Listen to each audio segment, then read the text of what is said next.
I want you to picture something for me. Just put yourself in this scenario. You're walking down a quiet, like heavily rutted, muddy country road. And you're just totally exhausted. Exactly. It has been this long, grueling day of travel through the Riverlands. And, all you were looking for at this point is a warm fire, a hot meal, and maybe a soft bed at the nearest inn. Just the absolute basics. Right. So you see this wooden post up ahead in the dimming light. Yeah. And you think, oh, great, maybe it's a signpost pointing to the inn. But as you get closer, the smell hits you first. Oh, man. Yeah, that sickly sweet decay. Yeah, it's awful. And then you hear it, that faint buzzing sound of flies.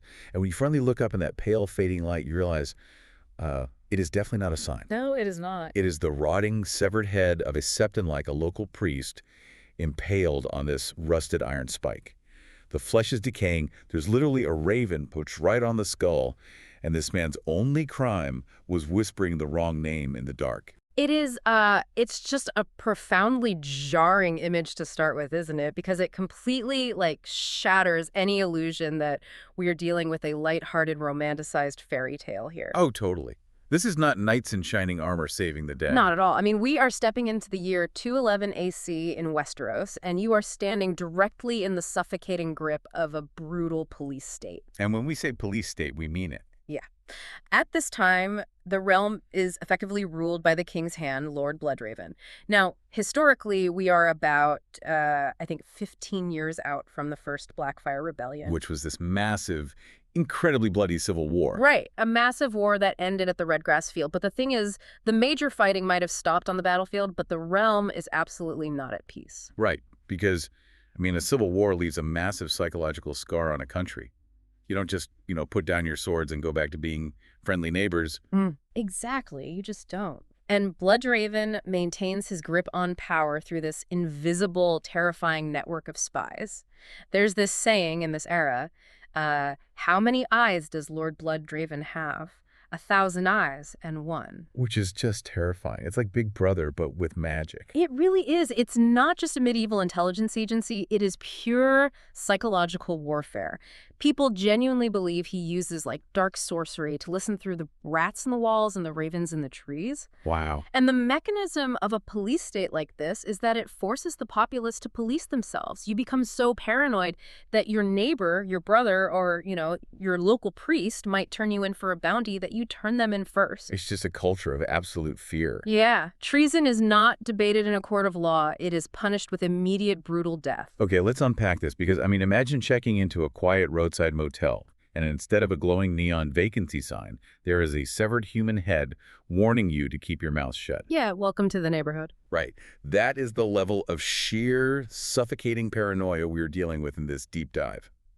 But our mission today is to uncover something even more unbelievable. Oh, yeah. The scale of this is wild. What if I told you that the most dangerous treason in the entire history of the Seven Kingdoms was not taking place in some dark, damp dungeon or a shadowed alleyway? What if it was disguised as a joyous, lavish, incredibly expensive wedding at a place called Castle Whitewalls? It's just brilliant. To understand how a massive, bloody rebellion manages to hide in plain sight like that, we have to look at this through the eyes of two completely innocent travelers. Guys who just happen to be in the wrong place at the wrong time. Exactly. They accidentally walk right into the lion's den because sometimes the most profound historical events are witnessed by people who honestly just really wanted to be somewhere else. Yeah, that perfectly describes our innocent bystanders today. So we have Sir Duncan the Tall, who goes by Dunk. He's this towering, massively imposing heads knight. Which basically means he is a freelancer, right? Yeah, exactly. Yeah. He doesn't have a lord, he doesn't have land, and he is practically impoverished, just a guy with a sword and a horse. And he is traveling north alongside his fiercely intelligent 10-year-old squire, this bald kid named Egg. Such a great dynamic between those two. It really is. And they are just trying to get to Winterfell to pledge their swords to Lord Baron Stark to help fight off some Ironborn raiders on the coast. They are broke, they are hungry, and they want absolutely no part in the high-stakes politics of the realm. But destiny in this world rarely lets you walk a straight, uninterrupted road. As they are traveling near the lush green shores of the God's Eye Lake, Dunk and Egg cross paths with this heavily armed, incredibly wealthy, noble retinue. Okay, and who is leading this group? The man leading them is Lord Gorman Peak. Now, if we look at the historical heraldry, Lord Peak's shield is a masterclass in holding a grudge. Oh, I love this detail. It bears 3 black castles on an orange field. House Peak used to be one of the most powerful, influential houses in the realm. But Lord Gorman fought for the rebel, Daemon Blackfyre, in that first rebellion we mentioned. The one that ended 15 years ago. Right. And when the rebels lost, the Iron Throne stripped him of 2 of his 3 ancestral castles as punishment. So his own shield, the very thing he carries into battle and displays to the world, is basically a constant mocking reminder of everything the crown took from him. It is a brilliant detail. He is a pardoned traitor, but the pardon did not erase the resentment. He is a man simmering with a bitter, unhealed rage. And he's not alone, right? No, he does not travel alone. He has a sneering, arrogant sycophant with him named Sir Alan Cockshaw, and the 2 of them just treat Dunk like absolute dirt. Just completely dismiss him. Yeah, to men of their incredibly high birth, a penniless hedge knight like Dunk is nothing more than a peasant who managed to scrape together enough copper to buy a sword. Wait, if Peak is a known, violently disgruntled traitor who had his ancestral lands stripped away by the crown, why on earth is Lord Bloodraven letting him roam the countryside, fully armed with a retinue of knights? It does seem crazy, doesn't it? I mean, if Bloodraven is putting priests' heads on spikes just for whispering, isn't allowing a guy like Pete to wander around just asking for a second rebellion? This raises an important question about how power is actually maintained after a civil war. It is a massive historical dilemma. You cannot simply execute every single High Lord who fought against you. Why not? Just wipe him out. Well, if you do, you would be ruling over a graveyard. And the remaining aristocratic families would instantly rise up in a desperate panic, thinking they are next on the chopping block. Okay. So it's about optics. Exactly. Pardons in this era are incredibly fragile political bandages. The crown allows these defeated lords to live to maintain a facade of peace and stability. But there's a catch. A huge one. By taking their wealth and their pride, it leaves these dangerous, highly trained military commanders with a profound sense of humiliation and, frankly, nothing left to lose. Right. They are alive, but they are cornered animals. And they're not just wandering aimlessly through the Riverlands. They are heading to the most extravagant, unsuspicious event possible, which serves as the perfect mask for what they are actually planning. But before we get to the event itself, we have to talk about the third man traveling with them. Because the dynamic between the bitter Lord Peak and the arrogant Cockshaw is completely thrown off by this third companion. Okay, who is this guy? He introduces himself simply as John the Fiddler. Oh, this guy is fascinating. He is a total contrast to the other 2. He is devastatingly handsome, he has this long dark hair, and he is wearing a ridiculously rich, silk-brocaded doublet that just shimmers in the sunlight. Yeah, he really stands out. And he claims to be just another simple hedge knight like Dunk, but literally everything about his demeanor, his immense wealth, and his easy confidence screams high nobility. Right, he's clearly not a peasant. Not at all. And strangely enough, this wealthy, charming fiddler takes an intense, immediate liking to our giant hedge knight, Dunk. It is the fiddler who informs Dunk that they are all heading to Castle Whitewalls. And the sheer grandeur of this event cannot be overstated. It's massive. Lord Butterwell is marrying the daughter of Lord Frey of the Crossing. And to celebrate this union, they are hosting an unimaginably lavish wedding and a grand jousting tournament. We are talking about literal rivers of arbor red wine, mountains of roasted meats, and the gathering of the most elite knights in the realm. And the grand prize for the champion of this jousting tournament is what really hooks you. They aren't just offering a heavy purse of gold or a nice horse. No. The prize is a literal, petrified dragon's egg. We really need to pause and contextualize what that actually means in this world. Dragons have been dead for a century at this point. Right, they're gone. The last ones died out, leaving behind only these fossilized eggs. They are essentially ancient weapons of mass destruction and symbols of absolute divine right. Wow. To hold a dragon's egg, even a petrified one that is heavy as stone and shimmering with deep, ancient colors, is to hold a priceless artifact of unquestionable power. It is an object that could buy an entire army or symbolically legitimize a king. And the fiddler cordially invites Dunk to come to Whitewalls and compete in the tournament. And for a knight whose armor is patched and who barely has copper in his pocket to buy a single meal, I mean, the lure of that kind of prize is just impossible to resist. It's life-changing money. Exactly. He sees a way out of poverty, But the trap is already set, and Dunk is completely oblivious to it. Yeah, Dunk is entirely blind to the high-level politics of the realm. He just sees the food, the wine, the chance for glory and coin. But his 10-year-old squire, Egg, is much more observant. Scenes usually are. They are. Egg is the one who looks up at the banners hanging in the pristine white marble Great Hall of Castle Whitewalls and realizes the terrifying, suffocating truth of where they actually are. Right. While everyone else is drinking and eating roasted boar, this 10-year-old kid is looking around at the walls, doing the political math, and he starts putting the pieces together. Egg looks at the heraldry. He sees the banners of House Peak, House Costain, House Shawnee, House Sunderland. And what do all those specific houses have in common? Every single one of them fought for the Blackfyres against the crown in the First Rebellion. The loyalists, like the houses that supported the sitting king, are conspicuously completely absent from this wedding. Oh, wow. Egg realizes that almost every lord and knight laughing and drinking in that hall belongs to a defeated, resentful house. So what does this all mean?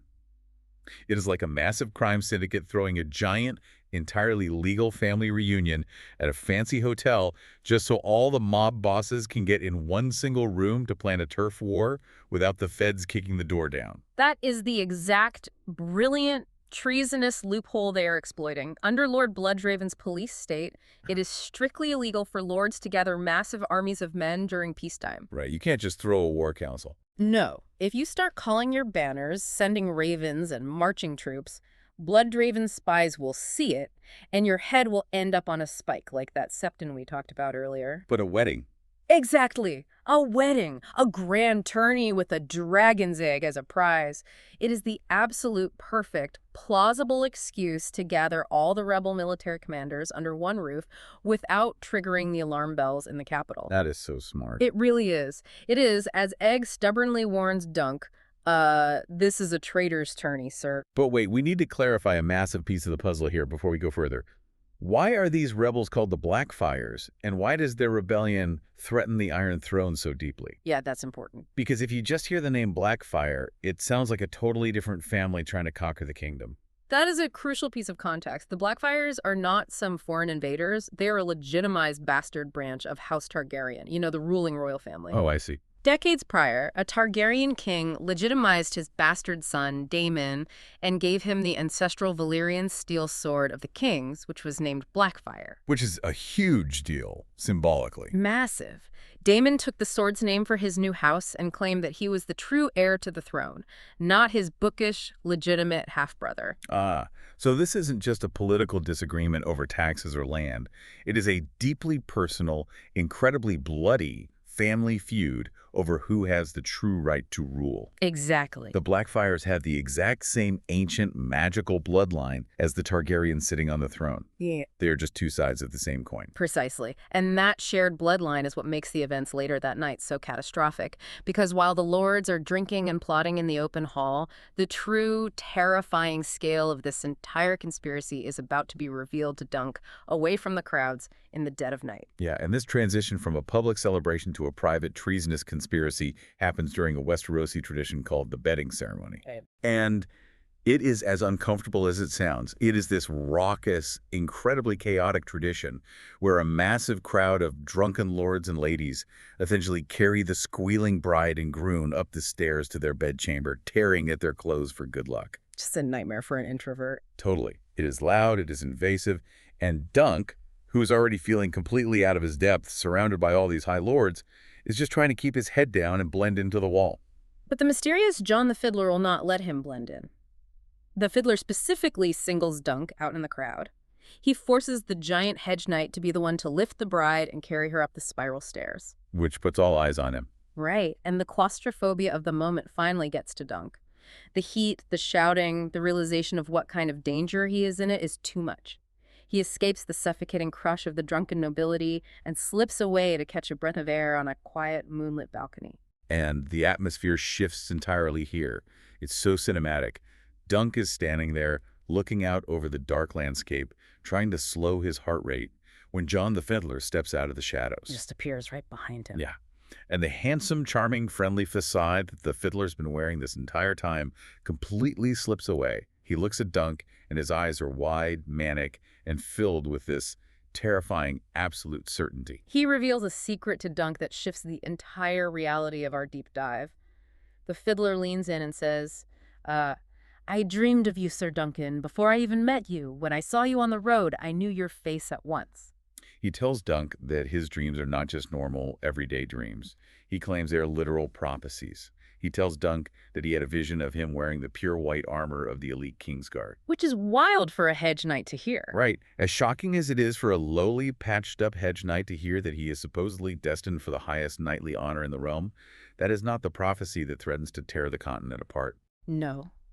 The fiddler whispers his ultimate apocalyptic vision.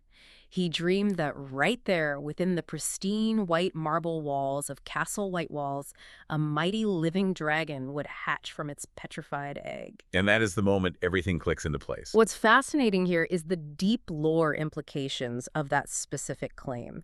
In the history of this known world, there is only one bloodline that possesses the magical, often cursed ability to experience prophetic dragon dreams. And that is? That is the bloodline of Old Valyria, the Targaryens. And as we just established, the Blackfyres share that exact same bloodline. So this flamboyant, incredibly wealthy hedge knight is not just some random noble with a fat purse. He is Daemon II Blackfyre, the son of the rebel who started the First War. He has the blood of the dragon running through his veins. This is huge. He is not at Castle Whitewalls to celebrate a marriage or watch a joust. He is there to fulfill what he believes is his absolute divine destiny. He intends to hatch a living dragon, unite these bitter traitors under his banner, and burn the Seven Kingdoms to the ground to take the Iron Throne. Here's where it gets really interesting. I want to look at the psychology of this guy. Oh, let's do it. Are we dealing with a brilliant, calculating, tactical mastermind who is just using this prophecy of a hatching dragon as incredibly potent propaganda? Like, is he just manipulating these superstitious, desperate lords into following him? Or is he a total unhinged zealot who genuinely believes that his dreams are real and that he can magically hatch a piece of petrified rock? That is the debate that makes his character so terrifying. On one hand, using the promise of a living dragon is the ultimate rallying cry for a rebellion. It is a symbol of guaranteed victory. Right, who wouldn't follow a guy with a dragon? Exactly. But historically, individuals with Targaryen blood have a terrible track record of drinking their own Kool-Aid. They often genuinely believe their dreams are infallible messages from the gods. So he might actually be crazy. He might be. The frightening truth is, whether he is a calculating mastermind using a myth or a complete lunatic who actually thinks he can hack a stone, it does not actually matter in the short term. Why not? Because his actions, driven by this absolute certainty, are about to trigger a bloodbath within the castle walls. Right, because delusion combined with an army is just as dangerous as actual magic. And the fragile peace of this wedding is about to shatter completely. In the dead of night, the alarm bells begin to toll violently across the castle. Oh, total chaos. The priceless, petrified dragon egg has vanished from its velvet cushion without a single trace. Panic absolutely erupts through the halls. A lowly, completely innocent knight is falsely accused of the theft and is dragged down into the torture chambers. It gets so dark, so fast. The paranoia that Bloodraven relies on has infected the rebels themselves. They are turning on each other. And amidst all of this sudden, violent chaos, as Dunk is frantically scrambling through the dark corridors trying to figure out who actually stole the egg and how to get out alive, he comes to a realization that chills him to the bone. What does he realize? His 10-year-old squire egg is nowhere to be found. And we haven't even explicitly stated the most dangerous secret of all yet. We mentioned Egg is smart and observant, but he is not just a bald peasant boy from the Riverlands. No, he's not. His real name is Prince Aegon Targaryen. Exactly. He shaves his head to hide the silver gold hair of his royal lineage. Dunk is realizing that a legitimate royal Targaryen prince is missing inside a locked castle that is actively swarming with bitter, heavily armed Blackfyre rebels. That is literally the worst place he could possibly be. These are men who have dedicated their lives and lost their ancestral homes trying to destroy the Targaryen bloodline. If they find out who Egg really is, they would gladly cut the throat of a royal prince without a second thought. It's the ultimate irony. They're tearing the castle apart looking for a petrified dragon egg, completely unaware that a true, living dragon-like, a prince of the blood, is walking right under their noses. It is a profound reminder of the mechanics of power and rebellion. The most dangerous weapons in history are rarely forged of steel. They are forged of ambition, masked by the polite smiles of wedding guests and powered by the deeply human flaw of absolute certainty. Wow. The fiddler believes his dream guarantees him a crown, but he is completely underestimating the lethal, invisible reality of Bloodraven's surveillance state. It leaves you with this chilling, provocative question to mull over as we wrap up. What happens when the unshakable delusion of an ancient magical prophecy collides head-on with the cold, calculated, and lethal spies of a brutal police state? It's an unstoppable force meeting an immovable object. Exactly. Who is the mysterious John the Fiddler going to be when the illusion breaks? And who is actually going to survive when the castle doors are locked, the prize is gone, and the bloodletting finally begins? Well, when you build a rebellion on a dream, the awakening is usually a nightmare. So as you walk away from this deep dive, I want you to mentally go back to that muddy country road.